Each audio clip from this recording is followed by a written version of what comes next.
Comme un lundi, JP Couturier. Bonjour à tous amis internautes, nous sommes bien le lundi 4 novembre 2013 et vous regardez votre vlog préféré dédié à la communication et au marketing et dont les initiales vous aident certainement à souvenir que c'est chaque lundi. Aujourd'hui, j'aurais pu vous parler du lancement de la version française de ce site internet américain BuzzFeed, réalisé à base de GIFs, ces petites images animées moyenâgeuses illustrant les plus belles perles du web. J'ai du lourd pour vous. Ça, non, j'ai pas été déçu puisque dès le troisième mot, on trouve une grosse faute d'orthographe. Et quand on voit Nabila à la une, je ne vous cache pas que je n'ai pas vraiment eu envie d'aller beaucoup plus loin. Mais ce dont j'ai envie de vous parler aujourd'hui aurait pu être à la une de BuzzFeed. D'ailleurs, il sera certainement d'ici peu. C'est le buzz de cette fin de semaine.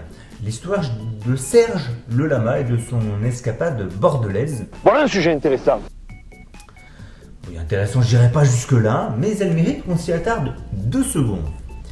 Pour résumer l'histoire, au cas où vous ne l'auriez pas encore entendu ni à la télé, à la radio ou lu dans les journaux, 5 jeunes ont emmené le lama d'un cirque installé à Bordeaux faire un tour de tramway à 5h du matin, en prenant soin de se prendre en photo avec lui, en postant le tout sur les réseaux sociaux, pour finalement l'abandonner sur un quai attaché à un lampadaire. Mais vous me faites un peu fêler. C'est pas moi qui l'ai dit, moi j'aurais pas dit fêlé, j'aurais dit con.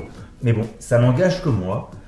Toujours est-il que les 5 jeunes ont été entendus par la police qui leur a fait juste un petit rappel à la loi et que le directeur du cirque franco-italien, Monsieur John Vautour, a d'abord porté plainte pour ensuite la retirer. Et c'est là pour moi tout le drame de cette histoire. Les 5 jeunes s'en tirent sans aucun problème, tant au niveau de la loi qu'au niveau moral, parce qu'Internet en a fait des stars. Mais moi je suis célèbre. Aujourd'hui, les 5 jeunes se font prendre en photo avec les passants. Une page Facebook de soutien leur est dédiée et compte près de 750 000 fans. De plus en plus de photomontages avec des lamas incrustés dans des endroits improbables émergent.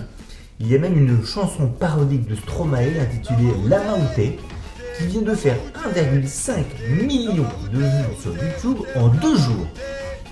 Si est-ce que les marques récupèrent ce buzz pour faire leur publicité, il n'y a qu'un pas qui, à mon avis, va être très vite franchi, je vous le dis. C'est encore meilleur quand c'est gratuit. Effectivement, pourquoi payer des créatifs quand il suffit de reprendre les buzz du web? Il est quand même intéressant de constater que le propriétaire a d'abord porté plainte contre les 5 jeunes avant de se rétracter 2 jours plus tard, soi-disant le temps de vérifier que Serge Le Lama se portait bien. Je vous dirais plutôt le temps de vérifier que les affaires allaient bien se porter, puisque c'est sous l'élan médiatique et la vindicte populaire qu'il a enlevé sa plainte, voyant toute la publicité que cette aventure lui faisait. Lui qui avait bien du mal à remplir son cirque avant ce coup de projecteur, comme on peut le vérifier sur le site billetreduc.com par exemple.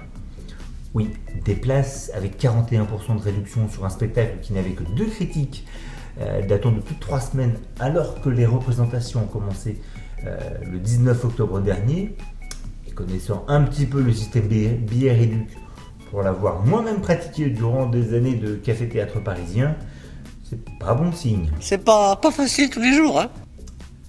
Donc, aujourd'hui, on se retrouve avec un fait divers, à la base répréhensible, mais qui fait rire les médias, qui profite au directeur du cirque, et dont les malfrats sont devenus des héros. Comment voulez-vous que les jeunes, les 15-25 ans, cible prioritaire du marketing des réseaux sociaux, assimilent et respectent les règles de notre société? C'est ce qu'on appelle aujourd'hui le début d'une décadence. Quant aux médias, il serait beaucoup plus utile à parler d'un mouvement tout aussi original et drôle qu'est celui du Movember, invitation pilositaire à la collecte de dons pour aider la recherche sur les maladies masculines. Et je vous propose, amis internautes, à mon tour de me raser pour ne garder qu'une belle moustache lundi prochain pour vous dire le fameux « Comment ça va? Comme un lundi. » si cette vidéo fait plus de 300 vues youtubesques cette semaine. Allez, bonne semaine à tous et à lundi prochain.